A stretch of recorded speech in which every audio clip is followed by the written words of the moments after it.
জিওএডু online class চ্যানেলে তোমাদের সকলকে স্বাগত। আজকে তোমাদের একটি গুরুত্বপূর্ণ প্রশ্ন নিয়ে আলোচনা করব। প্রশ্নটি প্রায়ই পরীক্ষায় আসছে, আর এই পরীক্ষা আসার জন্য আমি এই প্রশ্নটা এনেছি। প্রশ্নটাই হলো, বদ্বীপ গঠনের অনুকূল পরিবেশ আলোচনা করো। 5 নম্বরের প্রশ্ন আসতে পারে, 3 নম্বরেও আসতে পারে। তো বদ্বীপ গঠনের অনুকূল পরিবেশ সম্পর্কে আলোচনা করতে বলেছে। যে বদ্বীপ গঠন আমরা আগেই ভিডিওতে জেনেছি যে বদ্বীপ কত ধরনের হয় এবং বদ্বীপ কোন সময় সৃষ্টি হয়, অর্থাৎ নদীর সঞ্চয় কার্যের ফলে সৃষ্টি হয়। এটা আমরা আগে জেনেছি। আজকে আমরা জানবো বদ্বীপ গঠনের জন্য অনুকূল পরিবেশ কি কি হলে তার ফলে বদ্বীপ গঠন করবে। সব নদীতে কিন্তু বদ্বীপ গঠন হয় না, আর এই সব নদীতে বদ্বীপ না গঠন হওয়ার কারণগুলি যেটা ঠিক উল্টো দিকে, সেই সমস্ত ব্যাপারগুলো যদি থেকে থাকে তাহলে নদীতে বদ্বীপ গঠন করবে। অর্থাৎ নদীতে বদ্বীপ গঠনের জন্য যে সমস্ত অনুকূল পরিবেশগুলো থাকা দরকার, তার ফলে বদ্বীপ গঠন করবে, সেই সমস্ত জিনিসগুলি না থাকলে আবার কিছু কিছু নদীতে বদ্বীপ গঠন করে না। তাই আজকে আমরা জানবো বদ্বীপ গঠনের জন্য অনুকূল পরিবেশ কি কি আছে। প্রথম নম্বরে আমরা জানবো যে পলির পরিমাণ। 1 নাম্বার আছে পলির পরিমাণ।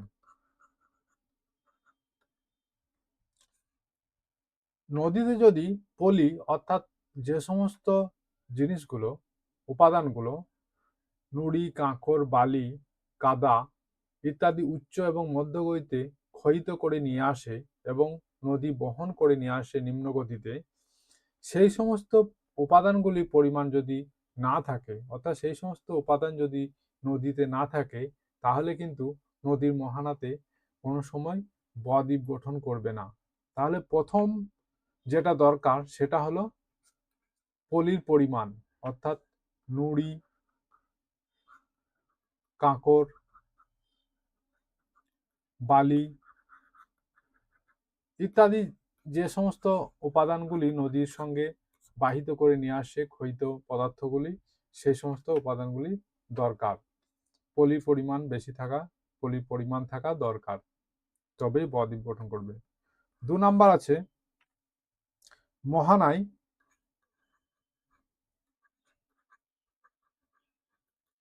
মৃদু ঢাল। দেখো, নদী যেখানে মিলিত হচ্ছে সেটাকে বলা হচ্ছে মোহনা। নদী যেখানে সমুদ্র বা হ্রদের সঙ্গে মিলিত হচ্ছে, নদী বা নদী যেখানে হ্রদ বা সমুদ্রের সঙ্গে মিলিত হচ্ছে, এই জায়গাটা হচ্ছে মোহনা। এবার এইখানে যদি সমুদ্রের সঙ্গে মিলিত হওয়ার সময় ঢাল তুলনামূলক যদি খাড়া হয় অথবা যদি হালকা ঢাল হয়, তাহলে এইখানে বদ্বীপ গঠন করবে না। তার কারণ পলি বালি সমুদ্রে গভীরে চলে যাবে।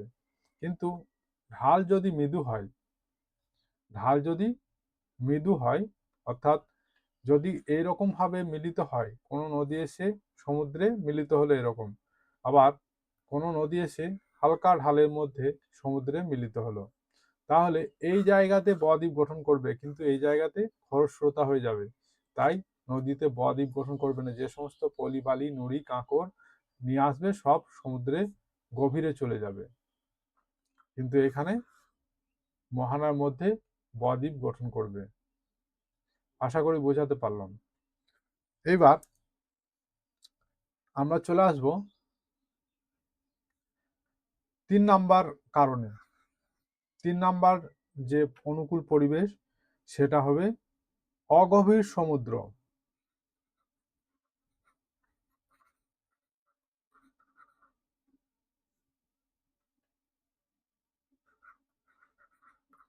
অগভীর সমুদ্র অর্থাৎ যে সমুদ্রে গভীরতা কম, অর্থাৎ মহিষপান অঞ্চলে যেখানে নদী মিলিত হচ্ছে সমুদ্রের সঙ্গে, সেইখানের গভীরতা যদি কম থাকে, সেখানে ডেপথ যদি কম থাকে, তবেই সেখানে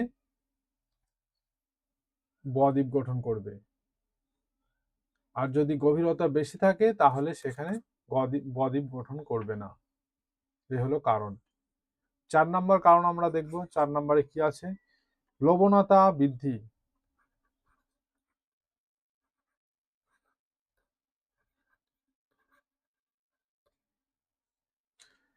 এই লবণতা একটা কারণ হতে পারে বদ্বীপ গঠনে। সমুদ্রে যেখানে নদীর সঙ্গে মিলিত হচ্ছে, সমুদ্রের জল যদি লবণতা বেশি থাকে, তাহলে দেখা যায় কি লবণ যেহেতু জমার প্রবণতা, থিতানোর প্রবণতা বেশি লবণ সমৃদ্ধ জলের, সেহেতু লবণের সঙ্গে যখন জল মিশ্রিত হবে, নদীর জল, নদীর ঘোলা জল, পলিবালি মিশ্রিত জল যখন সমুদ্রের জলের সঙ্গে মিশ্রিত হবে এবং সমুদ্রের জলে যদি লবণতা বেশি থাকে, তাহলে সেটা থিতানোর পরিমাণটা বাড়বে। তার ফলে জল সেখানকার পলি জমতে শুরু করবে, বেশি পলি জমবে। তার ফলে কিন্তু বদ্বীপ গঠন করার একটা ভূমিকা পালন করবে। 5 নাম্বার আমরা দেখব কি কারণ। 5 নাম্বার হচ্ছে বিপরীতমুখী স্রোত। বিপরীতমুখী স্রোত ও বায়ু। এই বিপরীতমুখী স্রোত ও বায়ু, যে ব্যাপারটা হচ্ছে, সমুদ্র থেকে যদি একটা স্রোত এসে নদীকে ঠেলা দেয়, নদী এবং সমুদ্রে বায়ু যদি বেশি থাকে, তাহলে নদীর গতিটা কমে যায়। নদী যে গতিতে আসছিল, যে গতিতে এসে মহানদীতে মিলিত হচ্ছিল, ঠিক তার থেকে গতিটা কমে যায়। তার ফলে কিন্তু নদীর খরস্রোতার যে পরিমাণটা, সেটা কমে যায়। জলে দ্রবীভূত পলি বালি কাঁকর কণা সমুদ্রের মোহনায়, অর্থাৎ নদীর মোহনায় জমা হতে থাকে।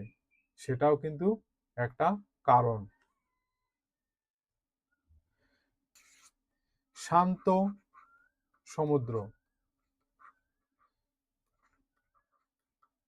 কিছু কিছু ক্ষেত্রে দেখা গেছে সমুদ্রের জল যদি স্থির হয়, শান্ত হয়, তাহলেও কিন্তু নদীর বাহিত পলি বালি কাঁকর কণা নদীর মোহনায় সঞ্চয় করে এবং সেখানে বদ্বীপ গঠন করে।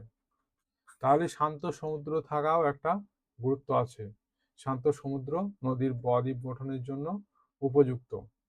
এবার প্রশ্ন আসতে পারে, এটা তো হলো নদীর বদ্বীপ গঠনের অনুকূল পরিবেশ। এবার প্রশ্ন আসতে পারে যে কোন একটা নদীর নাম বলল যে আমাজন বা কঙ্গো নদী, আমাজন বা কঙ্গো নদীতে কেন বদ্বীপ গড়ে ওঠেনি? আমাজন বা কঙ্গো নদীতে কেন বদ্বীপ গড়ে ওঠেনি? সেক্ষেত্রেও কিন্তু এই যে কারণগুলো আমি বললাম, অনুকূল পরিবেশগুলো বললাম, এই অনুকূল পরিবেশগুলো নেই। এই অনুকূল পরিবেশগুলো নেই এই হিসাবে লিখতে হবে, যে পয়েন্ট এগুলোই দিতে হবে এবং লিখতে হবে এই ধরনের অনুকূল পরিবেশ না থাকার জন্য কঙ্গো বা আমাজন নদীতে বদ্বীপ গড়ে ওঠেনি। আশা করি আজকে আমি এই ভিডিওতে তোমাদের বদ্বীপ গঠনের অনুকূল পরিবেশ এবং আমাজন ও কঙ্গো নদী অববাহিকায় কেন বদ্বীপ গড়ে উঠতে পারেনি, সে বিষয়টা আলোচনা করলাম। ধন্যবাদ।